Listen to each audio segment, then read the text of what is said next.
सोचो अगर पैसे कमाने के बाद भी तुम्हें कभी सेटिस्फैक्शन महसूस ना हो, अगर सैलरी बढ़ने के बाद भी तुम्हारी टेंशन कम ना हो, और अगर हर बार तुम सोचो कि बस थोड़ा और पैसा आ जाए तो लाइफ सेट हो जाएगी, लेकिन फिर भी कुछ मिसिंग लगे, तो प्रॉब्लम पैसे की नहीं बल्कि तुम्हारी साइकोलॉजी की है।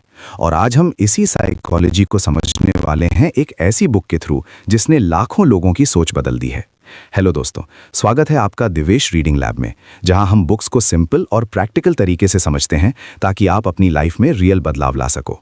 The psychology of money by Morgan Housel हमें यह सिखाती है कि पैसा सिर्फ नंबर्स का गेम नहीं है बल्कि बिहेवियर और इमोशंस का गेम है। इस बुक का मेन आइडिया यह है कि फाइनेंशियल सक्सेस स्मार्ट होने से नहीं बल्कि डिसिप्लिन्ड और पेशेंट होने से मिलती है। सबसे पहले बात करते हैं कि हर इंसान का मनी के साथ रिलेशनशिप अलग होता है। हम सब अलग बैकग्राउंड से आते हैं, अलग एक्सपीरियंसेस होते हैं, इसलिए पैसे को लेकर हमारी सोच भी अलग होती है। कोई रिस्क लेने से डरता है तो कोई बिना सोचे समझे इन्वेस्ट कर देता है। इसलिए जब हम दूसरों के फाइनेंशियल डिसीजंस को जज करते हैं तो हम उनकी पूरी स्टोरी नहीं जानते। कई बार हम किसी को देखकर सोचते हैं कि वो बहुत स्मार्ट है इसलिए रिच है, लेकिन उसके पीछे की पूरी जर्नी हमें नहीं पता होती। बुक में एक इंपॉर्टेंट कॉन्सेप्ट है लक एंड रिस्क। कई बार लोग सक्सेसफुल इसलिए नहीं होते क्योंकि वो सबसे स्मार्ट हैं, बल्कि इसलिए क्योंकि वो सही टाइम पर सही जगह पर थे। और कई लोग फेल इसलिए नहीं होते क्योंकि वो बेवकूफ़ थे, बल्कि इसलिए क्योंकि उनके साथ बैड लक हुआ।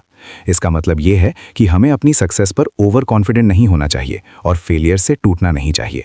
हमें हमेशा हम्बल रहना चाहिए और ये समझना चाहिए कि लाइफ में हर चीज़ हमारे कंट्रोल में नहीं होती। अब बात करते हैं कंपाउंडिंग की, जो इस बुक का सबसे पावरफुल कॉन्सेप्ट है। कंपाउंडिंग का मतलब है कि आपका पैसा समय के साथ खुद ही बढ़ता रहता है। जब आप अपने पैसे को इन्वेस्ट करते हो और उसे समय देते हो तो वो धीरे धीरे ग्रो करता है और फिर उस ग्रोथ पर भी ग्रोथ होने लगती है। यही कंपाउंडिंग की असली पावर है। वॉरेन बफेट की सक्सेस का सीक्रेट सिर्फ उनकी इंटेलिजेंस नहीं है बल्कि उनका लॉन्ग टर्म पेशेंस है। उन्होंने बहुत अर्ली एज में इन्वेस्ट करना शुरू किया और डेकेड्स तक इन्वेस्टेड रहे। इसका लेसन ये है कि जल्दी शुरू करो और लॉन्ग टर्म तक इन्वेस्ट रहो। छोटे छोटे गेन्स टाइम के साथ बहुत बड़े रिजल्ट्स बनाते हैं। बुक हमें यह भी सिखाती है कि गेटिंग वेल्दी और स्टेइंग वेल्दी दो अलग स्किल्स हैं। पैसा कमाना रिलेटिवली आसान है, लेकिन उसे बनाए रखना मुश्किल है। कई लोग बड़ी इनकम के बावजूद गरीब हो जाते हैं क्योंकि वो अपने खर्चों को कंट्रोल नहीं कर पाते। वेल्थ को मेंटेन करने के लिए डिसिप्लिन, पेशेंस और कंट्रोल बहुत ज़रूरी होता है। एक और पावरफुल आइडिया है save money without a specific goal. हमें हर सेविंग का पर्पस डिफाइन करने की ज़रूरत नहीं है। सेविंग हमें फ्लेक्सिबिलिटी देती है। जब लाइफ में अनएक्सपेक्टेड सिचुएशंस आती हैं तब यही सेविंग्स हमें हैंडल करने में मदद करती हैं। जब आपके पास सेविंग्स होती है तो आप बेटर डिसीजंस ले सकते हो क्योंकि आप प्रेशर में नहीं होते। बुक ये भी बताती है कि freedom is the highest dividend money can give.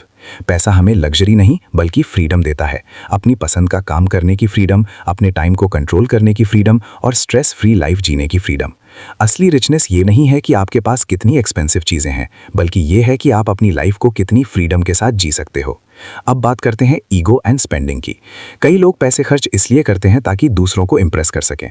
वो महंगी कार्स, ब्रांडेड क्लोथ्स और लग्जरी लाइफस्टाइल दिखाने की कोशिश करते हैं, लेकिन सच ये है कि लोग ज़्यादा देर तक दूसरों पर ध्यान नहीं देते। हर इंसान अपनी ही लाइफ में बिजी होता है, इसलिए शो ऑफ करने के बजाय अपने फ्यूचर को सिक्योर करना ज़्यादा इंपॉर्टेंट है। जो लोग सिंपल रहते हैं और स्मार्ट तरीके से पैसा मैनेज करते हैं वही लॉन्ग टर्म में फाइनेंशियली स्ट्रांग बनते हैं। बुक का एक और इंपॉर्टेंट लेसन है कि you can be wrong half the time and still win. Investing में हर डिसीजन सही होना जरूरी नहीं है। अगर आपके कुछ डिसीजंस बहुत अच्छे हैं तो वो बाकी गलतियों को कवर कर सकते हैं। इसका मतलब यह है कि परफेक्शन के पीछे भागने की जरूरत नहीं है, कंसिस्टेंसी ज्यादा इंपॉर्टेंट है। अब समझते हैं कि टेल इवेंट्स क्या होते हैं। स्टॉक मार्केट में कुछ रेयर इवेंट्स ही आपकी मेजॉरिटी रिटर्न्स बनाते हैं। कई बार एक या दो इन्वेस्टमेंट्स ही आपकी पूरी पोर्टफोलियो को ग्रो कर देते हैं। इसलिए पेशेंस रखना और पैनिक ना करना बहुत जरूरी है। अगर आप हर छोटी गिरावट पर रिएक्ट करोगे तो आप लॉन्ग टर्म गेन्स मिस कर दोगे। एक और कॉन्सेप्ट है मार्जिन ऑफ सेफ्टी। इसका मतलब है कि हमेशा थोड़ी एक्स्ट्रा सेफ्टी रखो, चाहे सेविंग्स हो, इन्वेस्टमेंट्स हो या करियर डिसीजंस। इससे आप अनएक्सपेक्टेड प्रॉब्लम से बच सकते हो। लाइफ अनप्रेडिक्टेबल है, इसलिए हमेशा बैकअप रखना जरूरी है।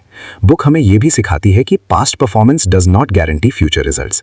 सिर्फ इसलिए कि किसी इन्वेस्टमेंट ने पहले अच्छा परफॉर्म किया है, इसका मतलब ये नहीं कि वो आगे भी करेगा। इसलिए ब्लाइंडली फॉलो करने के बजाय समझदारी से डिसीजन लेना चाहिए। अब बात करते हैं लॉन्ग टर्म थिंकिंग की। आज के टाइम में लोग जल्दी रिजल्ट्स चाहते हैं, लेकिन रियल वेल्थ पेशेंस से बनती है। जितना लंबा टाइम होराइजन होगा उतना ज्यादा फायदा मिलेगा। शॉर्ट टर्म में अप्स एंड डाउन्स आते रहते हैं, लेकिन लॉन्ग टर्म में ग्रोथ स्टेबल होती है। बुक में यह भी बताया गया है कि अवॉइड एक्सट्रीम डिसीजंस। बहुत ज्यादा रिस्क लेना या बिल्कुल रिस्क ना लेना दोनों गलत है। बैलेंस जरूरी है। स्मार्ट इन्वेस्टर वही होता है जो रिस्क को समझकर मैनेज करता है। एक और पावरफुल आइडिया है डिफाइन इनफ। हर इंसान को यह पता होना चाहिए कि उसके लिए इनफ क्या है। अगर आप हमेशा और ज्यादा के पीछे भागते रहोगे तो कभी खुश नहीं रह पाओगे। कंटेंटमेंट बहुत जरूरी है।